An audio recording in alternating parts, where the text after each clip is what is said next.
गुनाहों से हमारा दामन आलूदा है। सर के बालों से लेकर पैर के नाखून तक हम गुनाहों की गंदगी में डूबे हुए हैं। अल्लाह हमें पाक करना चाहता है। और ये सिर्फ मिसाल समझने समझाने के लिए है। एक बच्चा जब गंदा हो जाता है और गंदगी से आलूदा हो जाता है, तो माँ जब अपने बच्चे को साफ करती है तो बच्चा चीखता है, बच्चा चिल्लाता है। लेकिन जब वो साफ सुथरा हो जाता है, फिर उसके बाद वो इस तरह से सोता है कि जैसे गहरी नींद वो सो रहा हो, और उसके बाद उसे सुकून की नींद आती है। गंदगी में सुकून की नींद भी नहीं आती, गंदगी में उसे राहत भी नहीं होती, गंदगी में वो रोता भी रहता है। लेकिन जब माँ उसको अच्छी तरीके से धुला देती है, साफ कर देती है, अच्छे कपड़े पहना देती है, पाउडर लगा देती है, खुशबू लगा देती है, बदबू उसके बदन से नहीं आती, फिर उसकी पोजीशन ऐसी होती है, ऐसी गहरी नींद वो सो जाता है कि जैसे कोई सुकून से सोया हुआ हो। बस ये 1 महीने की हमारी सफाई का प्रोसीजर है, और इससे हमारे गुनाह इस तरीके से इंशाअल्लाह साफ हो जाएंगे कि उसके बाद अगर हमने अपने दामन को गुनाहों से आलूदा न किया और ईमान पर हमारा खातिमा हुआ, तो इंशाअल्लाह अज़ीम कब्र के अंदर इस तरह से सोएंगे कि आला हज़रत अज़ीमुल बरकत इमाम इश्क व मोहब्बत के शेर की रोशनी में सोते हैं, इनके साए में कोई हमें जगाए क्यों। यूं तो आप बकायदे हयात भी अगर मदीने मुनव्वरा चले जाएं तो इतनी सुकून की नींद आती है, अल्लाह अकबर। मैं अगर ये कहूं तो गलत ना होगा कि यकीन माने कि जितनी सुकून की नींद मदीने में आती है, इतनी सुकून की नींद दुनिया में कहीं नहीं आती। इसको किसी ने बहुत अच्छे अंदाज से समझाया है और यूं कहा है, थका हुआ बच्चा जब माँ की गोद में सर रख दे तो उसे फौरन नींद आ जाती है। एक परेशान हाल उम्मती जब मदीने पहुंच जाता है तो हुजूर की रहमत की गोद में गोया कि उसने सर रख दिया है और अल्लाह उसे सुकून की नींद अता फरमा देता है। खैर, अब आइए समझते हैं। मैं आज चाहूंगा कि बिल्कुल होशो हवास के साथ, पूरे शऊर के साथ, पूरी बेदारी के साथ आज गुफ्तगू को सुने, क्योंकि रात का काफी हिस्सा गुजर चुका है और मुझे इस वक्त एक भी शायद ऐसा नजर नहीं आ रहा जो झपकी ले रहा हो। माशाअल्लाह तकरीबन बेजार की जगह पर बेदार ही मुझे नजर आ रहे हैं। अब आइए समझते हैं। अल्लाह के रसूल सल्लल्लाहु अलैहि वसल्लम ने माह रमजान के पहले आशरे के बारे में फरमाया, शहरुन अव्वलुहु रहमतुन। माह रमजान का पहला आशरा रहमत का आशरा है। क्या मतलब? मतलब यह है कि इस माह मुबारक के पहले आशरे में अल्लाह की रहमत की मूसलाधार बारिश होती है, रहमत के दरवाजे खोल दिए जाते हैं। अब उस रहमत से फायदा उठाने वालों को चाहिए कि उस रहमत से फायदा उठाए, उसको महसूस करे, उसकी तलाश करे। जिस तरीके से आक़ाए करीम सल्लल्लाहु ताला अलैहि वसल्लम की सुन्नत मुबारका है कि मस्जिद में दाखिल होते वक्त जो दुआ हम पढ़ते हैं वो कौन सी दुआ है? अल्लाहुम्मा फ़्तह ली, बोलिए बोलिए, अबवाब रहमतिक। हम दिन में 5 मरतबा अगर मस्जिद में नमाज के लिए जाते हैं तो हम अल्लाह की बारगाह में दुआ करते हैं, ए अल्लाह रहमतों के दरवाजे हम पर खोल दे। लेकिन शायद ही कोई ऐसा हो जो रहमत के तजस्सुस के साथ, रहमत की फिक्र के साथ, रहमत में नहाने के साथ, रहमत के हुसूल की गरज से मस्जिद में दाखिल होता हो। आया, जल्दी जल्दी घुसा, खड़ा हुआ, नमाज पढ़ा, सीधा निकल गया। उसके जहन में भी नहीं है कि मैं जहां दाखिल हो रहा हूं वहां दाखिल होने से पहले मैंने ये दुआ की थी कि अल्लाह रहमत के दरवाजे मुझ पर खोल दे। लेकिन कभी उसने रहमत तलाश करने की कोशिश नहीं की, कभी उसने गौर नहीं किया। रहमत बरसती है, रहमत के दरवाजे खुल जाते हैं, लेकिन उस रहमत को पाने के सिलसिले में और उस रहमत के हुसूल के सिलसिले में जो जज्बा चाहिए वो जज्बा नदारत। और यही वजह है कि हम यूं ही मस्जिद में घुस जाते हैं। और हजरत बायजीद बुस्तामी अलैहि रहमा जब अजान सुनते और मस्जिद की तरफ निकलते तो कांपते थे, चेहरा जर्द पड़ जाता। जब उनसे कोई कहता कि आप मस्जिद में जाते वक्त, नमाज के लिए जाते वक्त इस तरह से कांपते क्यों हैं, तो जवाब में इरशाद फरमाते हैं, बंदे जरा ये बता, क्या कोई नापाक जिस्म वाला मस्जिद में दाखिल हो सकता है? तो लोग कहते नहीं। तो फरमाते हैं, जिस्म तो इंसान देखता है, जिस जिस्म को इंसान देखता है वो अगर गंदा हो तो उसके साथ मस्जिद में नहीं दाखिल हुआ जा सकता।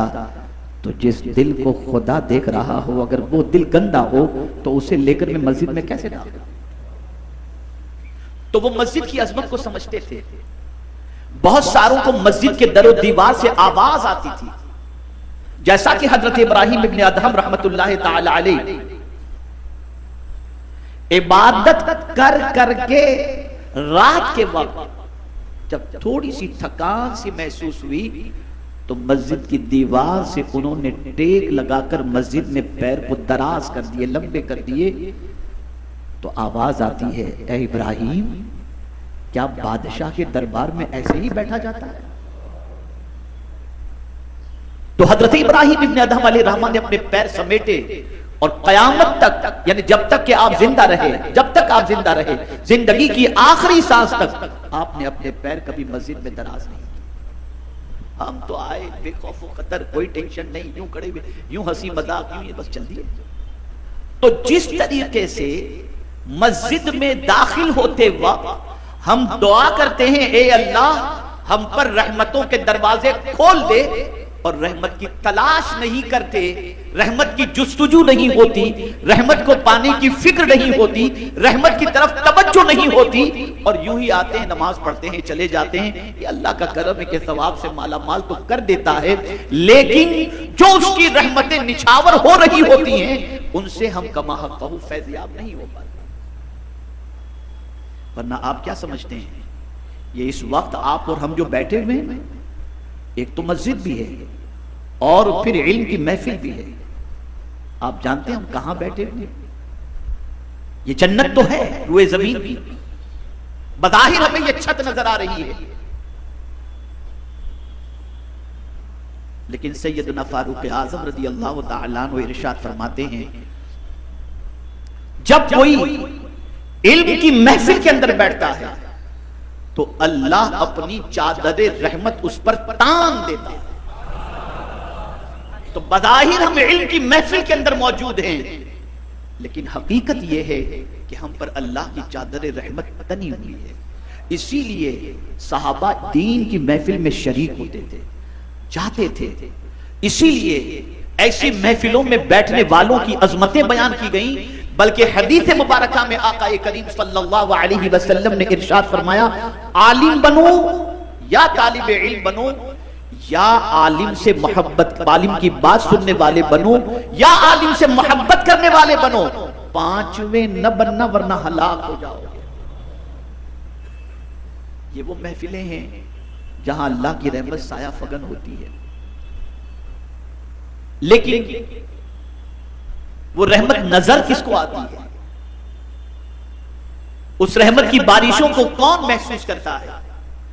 तो मेरे प्यारे आका सल्लल्लाहु अलैहि वसल्लम के प्यारे दीवानों, जिसका ताल्लुक अपने रब से और उसके प्यारे हबीब सल्लल्लाहु अलैहि वसल्लम से जुड़ जाता है और ताल्लुक मजबूत होता है। आका करीम सल्लल्लाहु अलैहि वसल्लम ने इरशाद फरमाया, शहरुन अव्वलुहु रहमतुन, माह रमजान का पहला अशरा रहमत का है। तो रहमत की मूसलाधार बारिश होती है, बेहिसाब बारिश होती है। लेकिन ऐसी बारिश के अंदर भी हम देखते हैं बहुत सारे बाहर मौजूद हैं, कोई खा पी रहा है, कोई मुतायका नहीं, खाने पीने की शरीयत ने इजाजत दी है, रात को खाइए, रोजे में खाने की पाबंदी है, लेकिन रात भर खाते रहना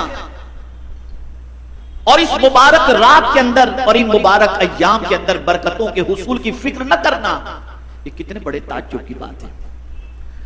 असल जो है, जिनकी नजर कुरान पर होती है, वो कुरान मुकद्दस की रोशनी में अल्लाह की रहमत किस किस तरीके से हासिल होती है, हम क्या करें कि अल्लाह की रहमत हम पर निछावर हो और हम उसकी रहमत के हकदार बन जाएं।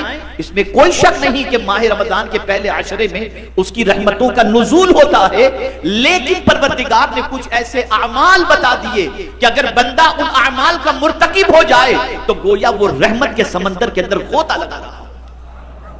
कुछ जैसा कि हदीस मुबारका में आका करीम सल्लल्लाहु अलैहि वसल्लम ने फरमाया, जैसा कि हुजूर सदरुल शरिया अलैहि रहमतु व रिज़वान ने बाहर शरीयत में यह हदीस नकल फरमाई है कि अगर कोई शख्स तवाफ़े काबा करते हुए तीसरा कलेमा पढ़े तो फरमाते हैं गोया वो रहमत के समंदर में चल रहा है।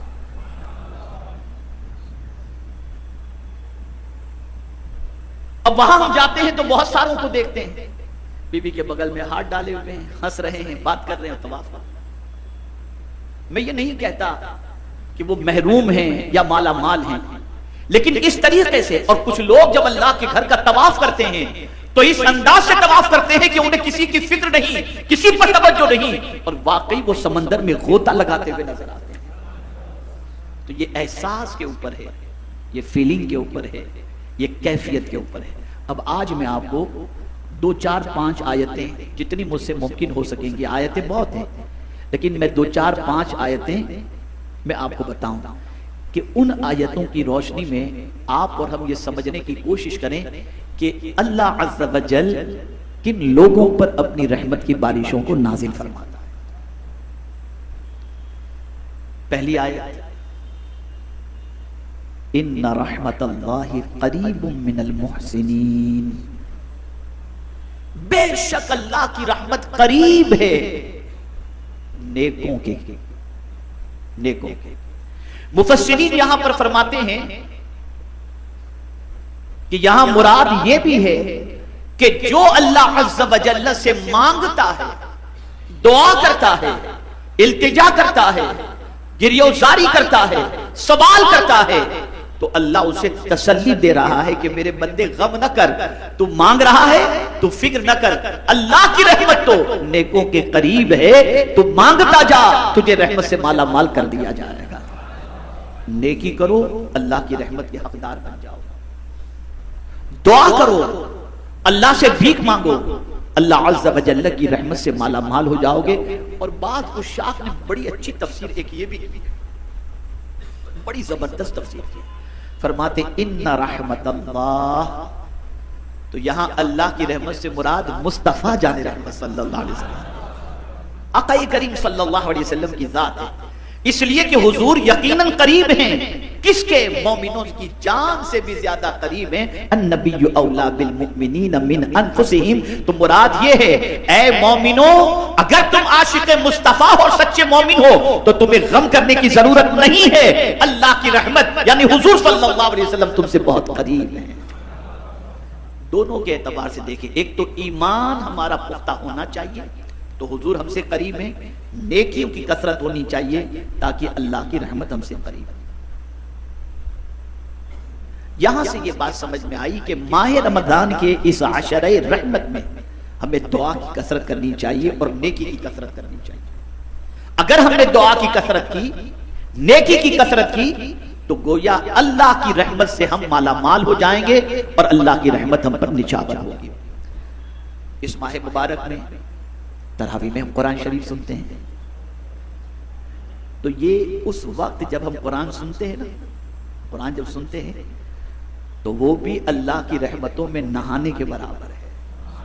आप मुझे बताइए, सिवाय सामे के, वो सामे जो हाफिज कुरान के पीछे लुकमा देने के लिए मौजूद होते हैं, कि अगर हाफिज साहब कहीं अटक गए तो पीछे से वो लुकमा दें। सामे तो सब होते हैं, लेकिन आजकल आमतौर पर जो है सामे उसको कहा जाता है जो खास तौर पर जो है मुकर्रर किया जाता है तरावी पढ़ाने वाले हाफिज के पीछे, कि अगर कहीं गलती हो तो वो पीछे से लुकमा दे। तो उसके अलावा आप देखें कोई बोलता नहीं, और ये सामे भी उस वक्त लुकमा देता है जब हाफिज साहब को कहीं मुतशाबिहात का मसला हो जाए, कहीं कोई आयत में अटक जाए, कहीं कोई गलती हो जाए, तभी वो लुकमा देता है, वरना वो भी चुपचाप पूरा कुरान सुनता है। पूरी मस्जिद खामोशी के साथ कुरान सुनती है। खुदा की कसम, अगर आप इसको समझ लो ना, तो आपकी तरावी की लज्जत के अंदर एक अजीब कैफियत पैदा होगी। अल्लाह फरमाता है, इज़ा क़ुरिअल क़ुरआन फ़स्तमिऊ लहू व अंसितू लअल्लकुम तुरहमून। जब कुरान पढ़ा जाए, गौर से सुनो और चुप रहो। अगर तुमने ये दो काम किए कि कुरान गौर से सुने और चुप रहे, तो तुम क्या समझते हो, महरूम रहोगे? नहीं, तुम पर रहमो करम की बारिशें नाजिल हो जाए। अब मुझे समझ में आया ये जो हुजूर ने फरमाया, मन क़ाम रमज़ान ईमानन व एहतिसाबन, जो रमज़ानुल मुबारक में ईमान और एहतिसाब के साथ क़याम किया, अल्लाह उसके पिछले गुनाहों को माफ फरमा देता है, माफ फरमा देता है। अब आप सोचेंगे, जब आप कुरान सुन रहे होते हैं ना और एकदम चुप होते हैं ना, आप और हमने भी आज सुना और आपने भी सुना होगा, तो फीलिंग अंदर पैदा करेंगे, अल्लाह की रहमत हम पर निछावर हो, अल्लाह की रहमत। और ये अल्लाह का वादा है, और आप दोनों काम कर रहे हैं, आप चुप भी हैं और कुरान सुन भी रहे हैं, तो भला आप अल्लाह की रहमत से महरूम कैसे रहेंगे? अल्लाह का वादा हक है, इन्नल्लाह ला युखलिफुल मिआद, बेशक अल्लाह वादा खिलाफी नहीं फरमाता। एक मरतबा दुरूद शरीफ पढ़ लें। अल्लाहुम्मा सल्लि अला सय्यिदिना व मौलाना मुहम्मद माअदिनिल जूद वल करम व आलिहि व सहाबिहि व बारिक वसल्लम। अब आइए और थोड़ा सा आगे बढ़ते हैं। अगर कोई शख्स माह रमजान के अलावा भी और खास तौर पर माह रमजान में अगर अल्लाह की रहमत से माला माल होना चाहता है, तो उसे एक और काम करना होगा, जिसके बारे में अल्लाह ने वाज़ेह लफ्जों में फरमाया है, दो काम करो। अगर तुम ये दो काम करोगे, रहमत का सवाल करो या न करो, मेरी रहमत तुम पर निछावर हो जाएगी। वो कौन से दो काम हैं? अतीउल्लाह व अतीउर रसूल लअल्लकुम तुरहमून। अल्लाह की इताअत करो और उसके रसूल सल्लल्लाहु अलैहि वसल्लम की इताअत करो, ताकि रहम किए जाओ, तुम पर रहम करम की बारिशें नाजिल हो। आप देखें, माह रमज़ानुल मुबारक के अंदर जिसको अल्लाह की रहमत की लज्जत नसीब खास तौर पर होती है, वो अपनी जबान की भी हिफाजत करते हैं, अपनी निगाह की भी हिफाजत करते हैं, अपने ख्यालात के बारे में भी गौर करते हैं, और खाने पीने के मामले के अंदर भी अल्लाह के कानून को पेश नजर रखते हैं। हर एतबार से अल्लाह अज़्ज़ व जल और उसके रसूल सल्लल्लाहु अलैहि वसल्लम की इताअत को पेश नजर रखते हैं। और जब इन सारी चीजों को पेश नजर रखते हैं, तो अल्लाह ताला उस इताअत की बुनियाद पर उन पर रहम करम की बारिशें नाजिल फरमाता है। अब इसको आप समझें, अगर मैं कहूंगा तो आपके रोंगटे खड़े हो जाएंगे। कैसी रहमत जी फरमाया गया ना, शाहरुन अव्वलु रहमत, कैसी रहमत आपको बताऊं। कोई इबादत ऐसी नहीं जो सोते में होती हो।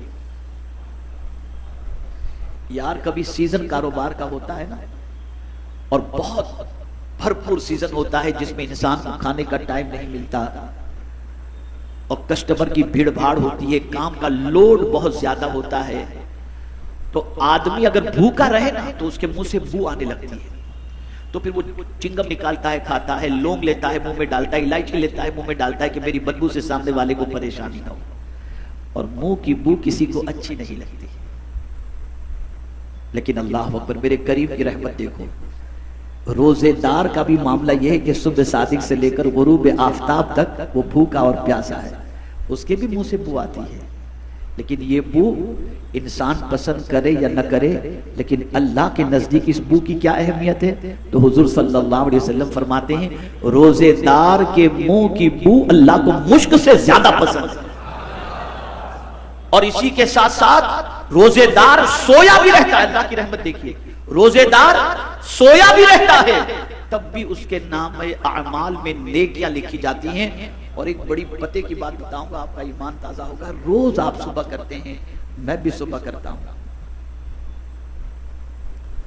पता नहीं हम सबकी सुबह किस तरीके की होती है, लेकिन ऐ माह रमजान तेरी अजमतों पर कुर्बान कि हम सब की सुबह माह रमजान की अल्लाह की बंदगी के साथ होती है।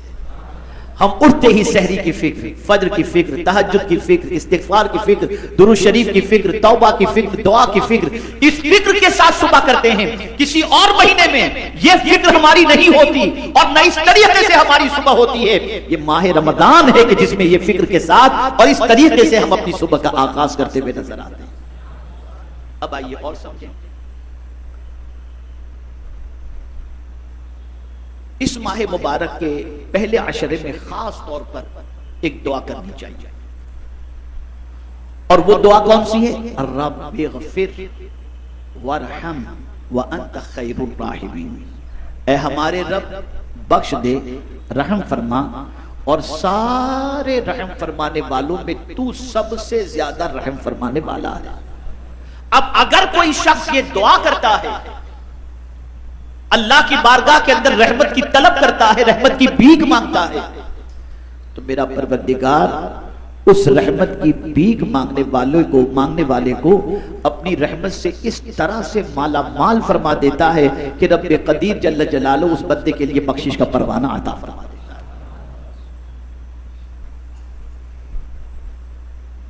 तो ये दुआ, इसे खास तौर पर ध्यान में रखें। अब जो बात अर्ज करने जा रहा हूं, ये हमारे नौजवान साथियों के लिए बहुत जरूरी है। बहुत सारे माँ बाप ज़ईफ होते हैं, और ज़ईफ होने के बाद किसी को पैरालिसिस का अटैक आ गया, किसी के हार्ट का प्रॉब्लम हो गया, किसी की शुगर तेज हो गई, किसी का खाना पीना बंद हो गया। बहुत गौर से सुनिएगा जो मैं बात अर्ज करने जा रहा हूं, जिंदगी भर याद रखिएगा इसको, और इसे आपने भुला दिया तो बहुत नुकसान करेंगे आप। तो बहुत सारे माँ बाप की ये पोजीशन होती है, कभी कभी वो बिस्तर पर तड़प रहे होते हैं, उनको नहलाना पड़ता है, उनको सफाई उनकी करनी पड़ती है, हाथ से खिलाना पड़ता है, लेकिन ये करते करते करते बच्चा थक जाता है। तवज्जो चाहूंगा, और ये आप दुनिया में देखेंगे कैसा होता है। बच्चा थक जाता है और थक करके आकर दुआ कराने भी किसी के पास पहुंचता है तो ये कहता है अब मेरे वालिद की हालत मुझसे देखी नहीं जाती, अब दुआ करने के बस अल्लाह ताला अब इनको ईमान पर उठा ले। बताइए होता है या नहीं होता? जवाब दें आप, होता है? बाप की ये पोजीशन देखकर, माँ की ये पोजीशन देखकर एक बच्चा ये जरूर कहता हुआ नजर आता है कि अब तो इनकी हालत नहीं देखी जाती।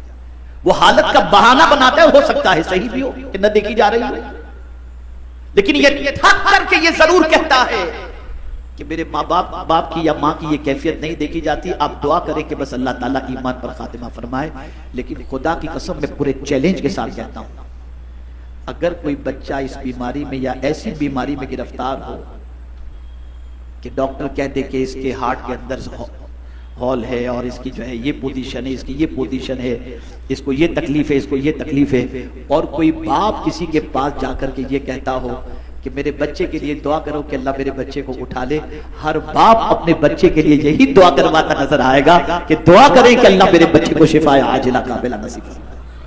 सोच देखिए, बच्चा तंग हो जाता है, बच्चा माँ बाप के लिए ये जरूर गुजारिश करता है, लेकिन माँ बाप कैसा ही बच्चा चुनो। मैं तो अपनी जिंदगी में सफर करता हूं, मैंने ऐसे ऐसे बच्चों को देखा है, और एक बच्चा तो ब्लैकबर्न के अंदर कारी साहब और हम लोग जाकर के देखते हैं, कभी जाने का इत्तेफाक होता है, एक दो बार हम लोगों ने जाकर देखा है, हमारे बहुत करीबी दोस्त साहबजादे हैं, लेकिन कभी उनके वालिद ने ये नहीं कहा कि आप दुआ करें अल्लाह इसे ईमान से उठा ले। नहीं, हजरत आइए दुआ कर दीजिए, शायद शिफा हो जाए, शायद शिफा हो जाए। लेकिन बच्चा बाप बीमार हो और ऐसी पोजीशन में हो तो ये कहता है कि दुआ करें अल्लाह ताला मेरे बाप का ईमान पर खातिमा उठा ले, मेरे बाप को जल्दी से वो ईमान से इस दुनिया से रुखसत हो जाए। ये फर्क है। अब मैं आपको बताऊं, कुरान की इस दुआ को तो जरा समझो। रहमत, कुरान मुकद्दस में अल्लाह अज़्ज़ व जल्ल ने फरमाया वक़ुर रब्बिरहमहुमा कमा रब्बयानी सगीरा। दुआ करो, क्या दुआ करो? ए अल्लाह हमारे माँ बाप पर उसी तरीके से रहम फरमा जिस तरीके से बचपने में उन्होंने हम पर रहम फरमाया था। और ये सुन लो, जो बंदा अपने माँ बाप के लिए मेहरबानी की दुआ करे, रहमत की दुआ करे, अल्लाह उस बंदे पर रहमतों की बारिशें नाजिल फरमाता है। तो अगर कोई ये चाहता हो कि अल्लाह उस पर रहमत नाजिल फरमाए, तो उसका एक तरीका ये भी है कि वो अपने माँ बाप के लिए दुआ करे कि अल्लाह ताला उन पर रहम करम की बारिशें नाजिल फरमाए। पता चला ये रहमत वाले आशरे के अंदर हमें अल्लाह से रहमत की भीख अपने लिए भी मांगनी है और अपने माँ बाप के लिए भी रहमत की भीख अल्लाह की बारगाह में मांगनी है। अगर हमने ये किया तो अल्लाह अज़्ज़ व जल हम पर रहम करम की बारिशें नाजिल फरमाएगा। और तरावी के अंदर तवज्जो के साथ पूरा कुरान सुने, इंशाअल्लाह उल अज़ीम उस पर भी अल्लाह अज़्ज़ व जल हम पर रहमत की बारिशें नाजिल फरमाएगा। एक और चीज, कुछ लोग बड़े अजीब टाइप के होते हैं जो बड़े बड़े पाप करते हैं, उनको नसीहत करें तो साफ लफ्जों में कहते हैं आप कह दीजिए ना अल्लाह हम पर अजाब नाजिल करे, माअज़ल्लाह। ऐसे भी लोग, हज़रत सालेह अलैहिस्सलातु व तस्लीम के साथ भी ऐसा ही मामला हुआ कि उनकी कौम ने उनसे कहा, जब हज़रत सालेह अलैहिस्सलातु व तस्लीम उनको दीन की दावत दिए, नेकी की दावत दिए, अल्लाह की तरफ उन्हें बुलाया, तो उन्होंने कहा हम आपकी बात माअज़ल्लाह नहीं मानते हैं, अपने रब से कहिए जल्दी से हम पर अजाब नाजिल करे, अपने रब से कहिए। तो अब देखिए हज़रत सालेह अलैहिस्सलातु वस्सलाम ने क्या फरमाया, क़ाल या कौमी, हज़रत सालेह अलैहिस्सलाम ने अपनी कौम से फरमाया मेरी कौम, लिम तस्तअजिलून बिस्सय्यअति क़ब्ल अल हसनात, बुराई के तलब करने में जल्दी क्यों करते हो नेकी से पहले, यानी अजाब मांगने के अंदर जल्दी क्यों करते हो, नेकी से पहले नेकी कर लो ना, पहले नेकी तो नहीं करते बल्कि अजाब में जल्दी मांग रहे हो। अब वो नेकी क्या है, लौला तस्तगफिरून अल्लाह, यानी नेकी में जल्दी करो मतलब जल्दी से माफी मांगो। लेकिन अब आप देखें, लौला तस्तगफिरून अल्लाह,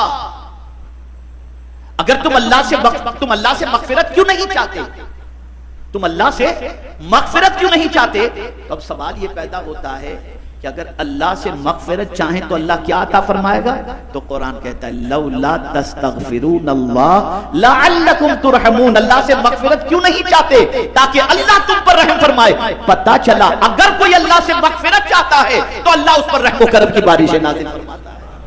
तो इस माह मुबारक के पहले आशरे के अंदर अल्लाह से मगफिरत चाहो, और मगफिरत चाहने पर अल्लाह रहम करम की बारिशें नाजिल फरमाता है। अल्लाह से रहम करम की भीख मांगो, अपने वालिदैन के ऊपर रहम करम की भीख मांगो, अल्लाह की इताअत करो, अल्लाह के रसूल सल्लल्लाहु अलैहि वसल्लम की इताअत करो, कुरान सुनो, गौर से सुनो।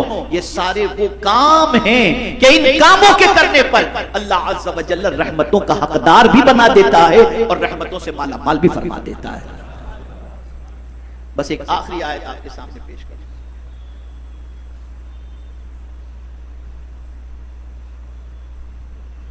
वो भी रहम करम से मुताल्लिक है।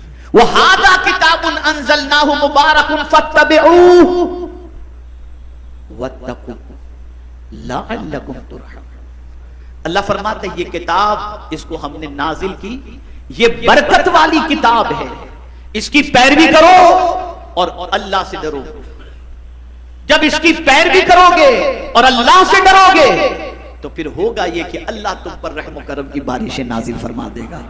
तो मेरे प्यारे आका सल्लल्लाहु ताला अलैहि वसल्लम के प्यारे दीवानों, हमें ये सारे काम करने हैं जिसकी वजह से अल्लाह की रहमतों को हम हासिल भी कर सकें। यूं तो अल्लाह की रहमतें हम पर निछावर हो रही हैं, क्या गुनहगारों परहेजगार हर एक के ऊपर अल्लाह की रहमतें निछावर हो रही हैं, लेकिन महसूस वही करता है जिसके अंदर एहसास होता है और जिसका लगाव अपने रब और उसके हबीब सल्लल्लाहु अलैहि वसल्लम से बेपनाह होता है। और उसकी दलील के तौर पर मेरे आका सल्लल्लाहु अलैहि वसल्लम की एक हदीस शरीफ आपकी समाअतों के हवाले कर लूं, जिससे आप महसूस कर सकेंगे कि ये माह रमजान कितनी बरकत वाला महीना है। आका करीम सल्लल्लाहु अलैहि वसल्लम फरमाते हैं, अगर तुम्हें मालूम हो जाए, बैठ जाओ, एक मतलब दुरूद शरीफ पढ़ें, अल्लाहुम्मा सल्ली अला सय्यिदिना व मौलाना मुहम्मदिन मअदनिल जूद वल करम व आलिहि व अस्हाबिहि व बारिक वसल्लिम। अगर तुम्हें मालूम हो जाए कि माह रमजान कितनी बरकत वाला महीना है, तो तुम तमन्ना करोगे कि 6 महीने रमजान रहे। और यहां क्या हाल है, यार अब तो 1 महीना भूखा रहना पड़ेगा, जल्दी से रुखसत हो तो खाएं पिए, इल्ला माशाअल्लाह। वजह क्या है कि हमारे पास वो आंखें नहीं कि इसमें उतरने वाली बरकतों को देख सके, हमारे पास वो निगाह नहीं कि इसमें उतरने वाली रहमतों को देख सके। जिस महीने का इंतखाब अल्लाह ने अपनी किताब के नुज़ूल के लिए किया, और जिस महीने में एक रात ऐसी अता फरमाई जो 1000 महीनों से अफजल हो, तो हम और आप अंदाजा लगा सकते हैं कि यह महीना कितनी बरकत वाला होगा। लेकिन अफसोस, 100,000 अफसोस, हमारी जिंदगी गफलतों में गुजरती है और हम गहराई में जाकर समझने की कोशिश नहीं करते। मेरे प्यारे आका सल्लल्लाहु अलैहि वसल्लम के प्यारे दीवानों, अल्लाह की रहमत के हुसूल के सिलसिले में जिद्दोजहद करो, रहमत पाने के लिए कोशिश करो। और दुआ की जब कोई कसरत करता है, बहुत दुआ करें, इस माह करें, इस माह मुबारक में खूब दुआ करें, जी भर करके दुआ करें, और दुआ में कतई तौर पर हिचकिचाएं भी नहीं और दुआएं मुख्तसर भी नहीं, खूब जी भर कर अपने रब से मांगे।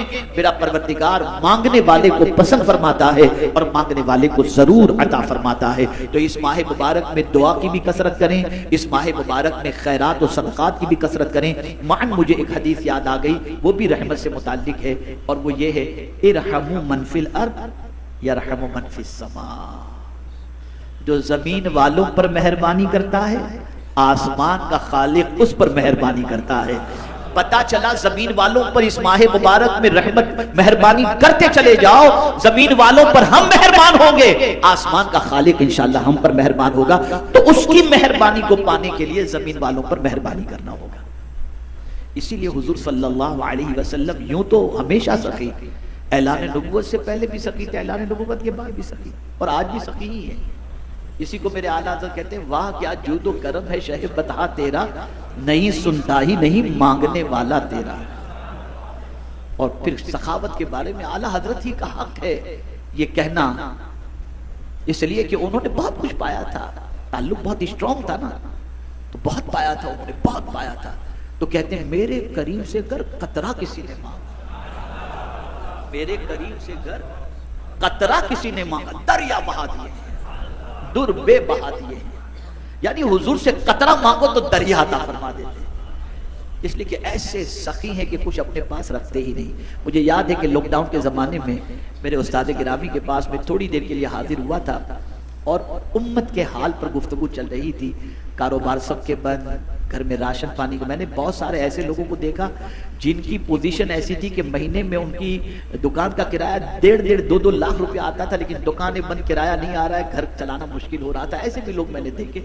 तो मैं एक रोज बैठा था और मैंने बैठे हुए हजरत से अर्ज किया कि हुजूर क्या होगा लोगों का, बड़ी अजीब सिचुएशन है। तो कहा, तुमने आला हजरत को नहीं पढ़ा? मैंने कहा, हजरत पढ़ा है आला हजरत को, मैं क्या और मेरा पढ़ना क्या।